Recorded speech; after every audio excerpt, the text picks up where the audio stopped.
Rain had been falling all evening when Daniel arrived at the cemetery.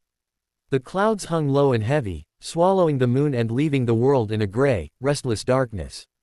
He parked his car near the rusted iron gate and sat for a moment with the engine running, staring through the windshield at the rows of silent gravestones stretching into the mist. He hadn't been here since the funeral. 3 weeks earlier, the entire town had gathered to bury Emily Carter. She had been only 27, loved by everyone who knew her. Her death had been sudden, strange, and officially ruled a heart condition. But Daniel couldn't shake the feeling that something about it was wrong. The rain tapped harder against the glass as he turned off the engine. The silence that followed felt heavier than the storm. He grabbed the flashlight from the passenger seat and stepped out into the cold night. The cemetery smelled of wet earth and old leaves. The gravel crunched under his shoes as he walked through the gate and down the narrow path between the graves. His breath hung in the air as pale fog. Daniel knew exactly where Emily was buried. He had helped lower the coffin. He could still hear the hollow thud of dirt hitting the lid. The memory made his stomach twist. The beam of his flashlight swept across the gravestones until it landed on the fresh mound of dirt near the old oak tree.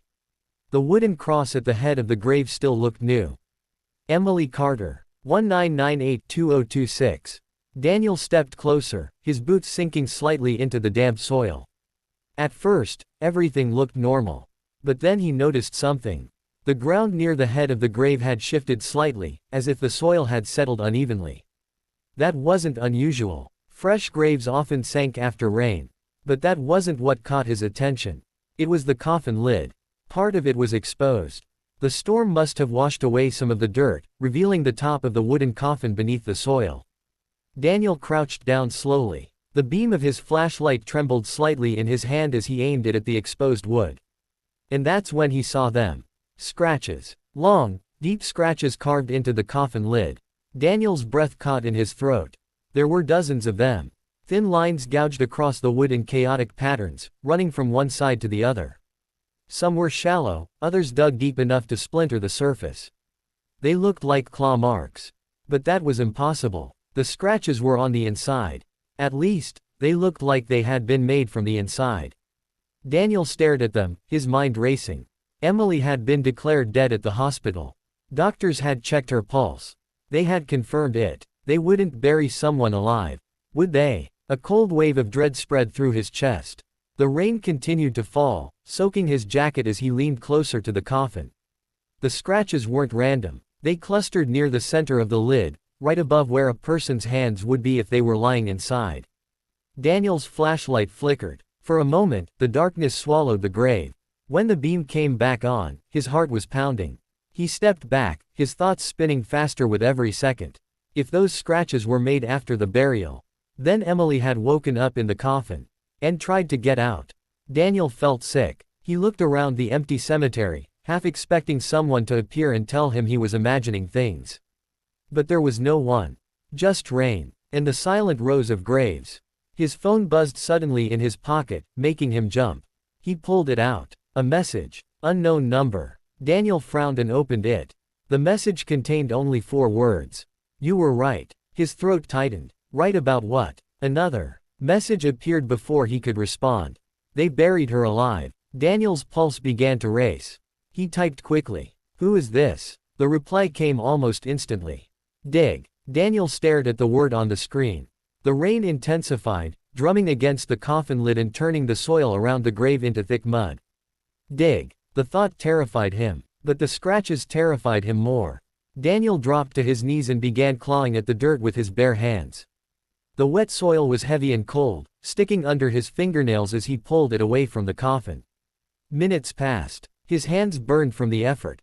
The coffin lid became more exposed with every handful of dirt he removed. And the scratches grew clearer. Some were so deep they had nearly broken through the wood. As if someone inside had fought desperately to escape. Daniel's breathing grew faster. His flashlight rolled onto the ground beside him, its beam cutting across the grave at an angle. He kept digging. Then his hand hit metal. The coffin latch. The entire top of the coffin was now visible. Daniel sat back on his heels, trembling.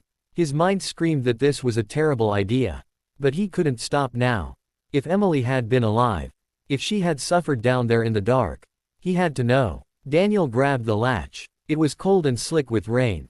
For a moment, he hesitated. Then he pulled. The latch clicked open. The sound echoed strangely in the quiet cemetery. Daniel slowly lifted the coffin lid. The wood creaked as it opened. The smell hit him first. Not decay. Something else. Something damp and stale. His flashlight beam slid across the inside of the coffin. Emily was there. But she wasn't the way Daniel remembered her at the funeral. Her hair was tangled. Her dress was torn. And her hands. Her fingers were raw and bloody. Pieces of broken nail were scattered across the inside of the coffin lid. Daniel felt the world tilt. The scratches. They had been made by her fingernails. She had been alive. She had tried to escape. But the worst part wasn't that.